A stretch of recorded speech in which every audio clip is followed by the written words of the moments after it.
Assalamualaikum, salam sejahtera keluarga Malaysia. Anda bersama saya Muhammad Syarif Zamawang dalam Berita Pagi Sabah, edisi Sabtu, 16 April 2022.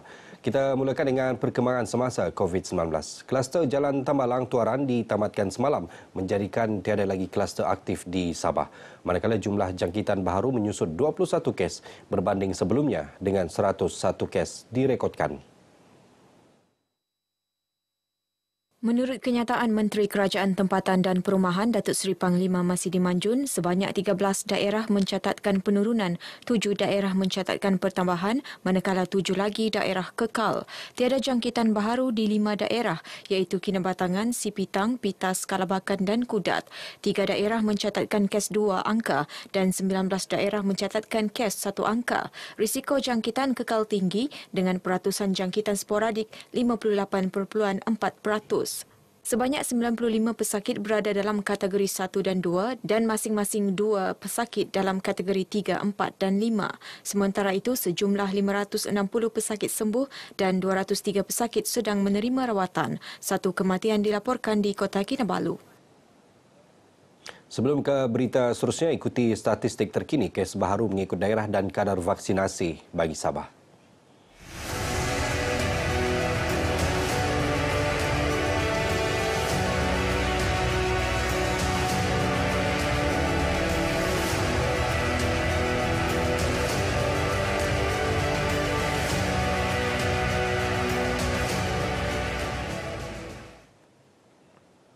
Aura balik kampung kian terasa apabila tiket bas ekspres bagi perjalanan Kota Kinabalu ke beberapa destinasi pantai timur Sabah laris dijual.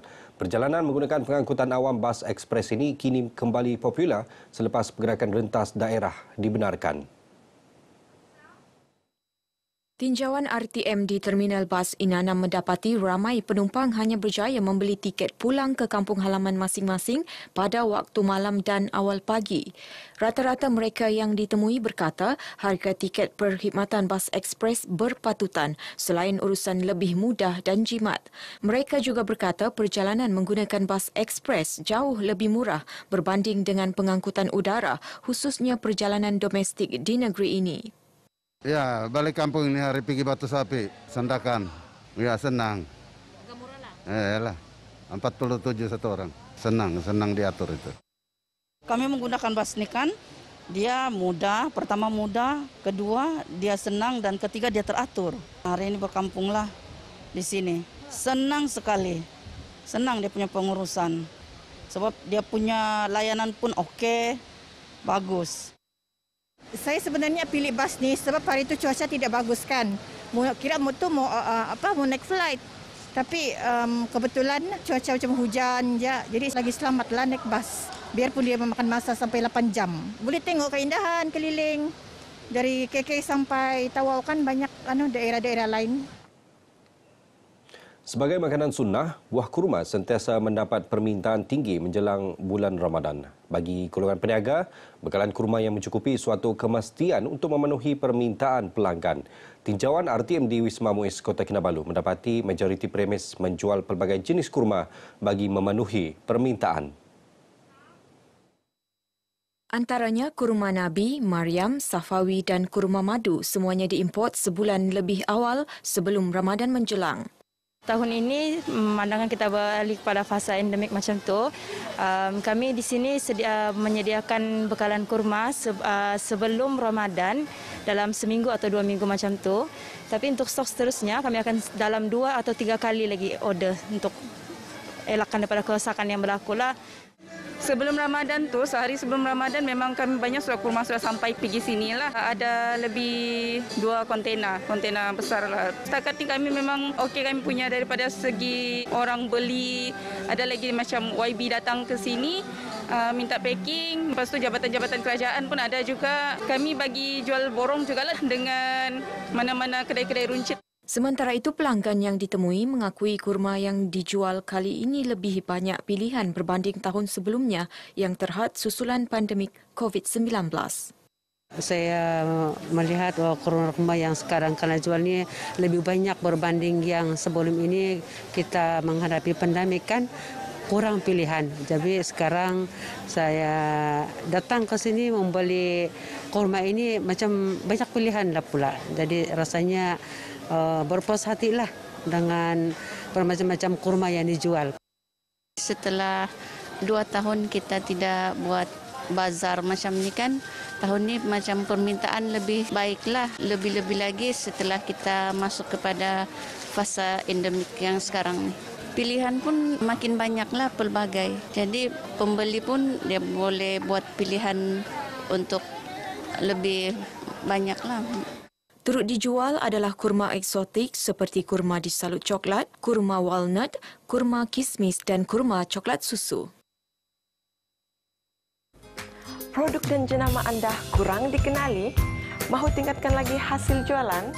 Terokai peluang pakej pengiklanan produk dan perkhidmatan anda di Radio RTM Sabah dengan kadar harga iklan serendah RM60. Anda boleh memilih Sabah FM, Sabah BFM, Sandakan FM, Tawau FM dan Keningau FM. Untuk keterangan lanjut, hubungi kami di talian atau boleh email kami di dan kunjungi Facebook rasmi kami RTM Sabah.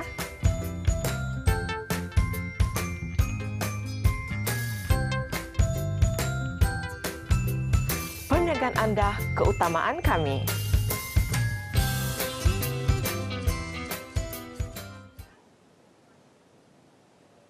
Bulan Ramadan terus dimerahkan dengan penyerahan sumbangan oleh Kelab Kebajikan dan Sosial Jabatan Tenaga Kerja Sabah Keseru kepada 68 pelajar tahfiz Asia Tibiah Kota Kinabalu dan penghuni Rumah Bukit Harapan Inanam.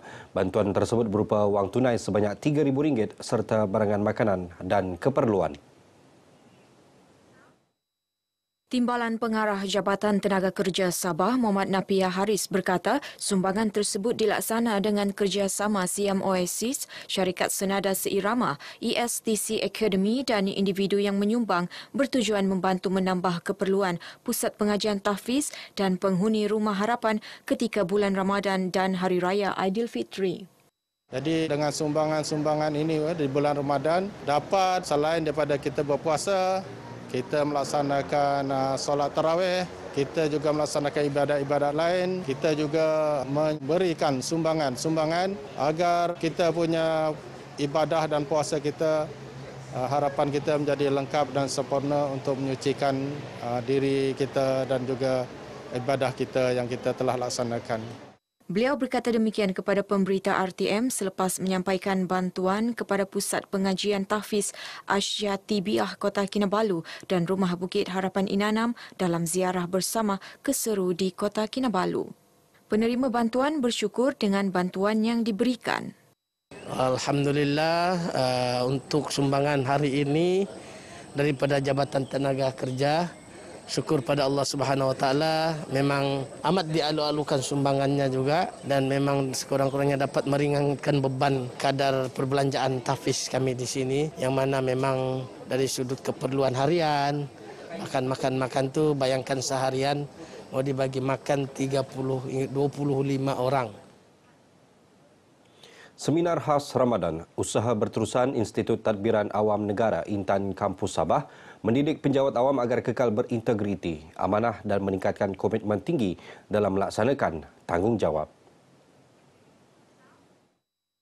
Pengarah Wilayah Intan Kampus Sabah Muhammad Haris Ali berkata seminar bertajuk Ramadan Bulan Al-Quran yang disampaikan oleh penceramah jemputan Ustaz Haryanto Rizal Rohman alias Ustaz Harry menjadi pemangkin kepada peserta seminar lebih istiqomah dalam melaksanakan amalan ibadah wajib dan sunat sekaligus menerapkan nilai murni dalam kalangan penjawat awam. Supaya penjawat awam mendapat menjadi penjawat awam, pekerja yang berintegriti, menjalankan tugas dengan amanah dan sentiasa komited dalam menjalankan tugas, dan kita anggap dia sebagai ibadah. Dan pada masa yang sama memastikan perkhidmatan awam itu sentiasa dihormati dan kita melaksanakan tugas dengan sebaiknya. Beliau berkata demikian kepada RTM ketika ditemui selepas seminar berkenaan di kampus Intan Sabah Kota Kinabalu. Seminar yang julung kali diadakan oleh Intan Sabah setelah lebih 2 tahun susulan pandemik COVID-19 ini dihadiri 180 penjawat awam persekutuan, Badan Berkanun Persekutuan, penjawat awam negeri dan Badan Berkanun Negeri. Persatuan Bola Sepak Sabah SAFA Daerah Sandakan sedang dalam usaha mentransformasi semula organisasi itu supaya berfungsi lebih berkesan ke arah pembangunan sukan berkenaan di daerah tersebut. Presiden SAFA Sandakan Datuk Suhaimi Nasir berkata transformasi tersebut membabitkan pindaan sedikit perlembagaan badan berkenaan, antaranya membatalkan SAFA Daerah Sandakan dan mewujudkan gabungan SAFA Sandakan. Perkara itu telah dibincangkan bersama Pesuruhjaya Sukan Negeri dan Pesuruhjaya Sukan Malaysia. Pembangunan bola sepak itu kita akan penekanan lebih baik daripada yang sebelumnya, karena untuk mewujudkan satu tim ataupun satu pemain bola sepak yang baik adalah karena ibaratkan kata pepatah melentur buluh daripada rebung. Dan apabila kita dapat, orang bilang melentur buluh daripada rebung itu, dan kita akan dapat satu kualiti. Datuk Suhaimi yang juga naib Presiden SAFA ditemui RTM dalam majlis berbuka puasa SAFA Daerah Sandakan. Selain itu, katanya penstrukturan semula pentadbiran termasuk penambahbaikan pengurusan akaun kewangan serta keahlian turut dilakukan dengan menyerahkan keahlian daripada SAFA Sandakan ke dalam gabungan SAFA Sandakan dalam masa terdekat. Dalam majlis ini, Datuk Suhaimi menyampaikan sumbangan kewangan kepada 20 anak yatim, 10 bekas pemain bola sepak negeri dan 3 waris bekas pemain Sandakan.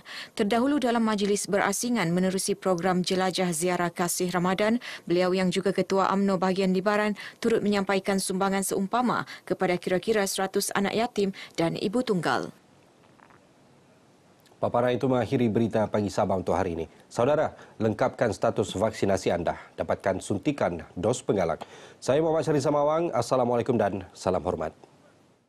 Malaysiaku negara tercinta. Aku bangga menjadi warganya, walaupun pelbagai budaya, semua hidup rukun dan harmoni.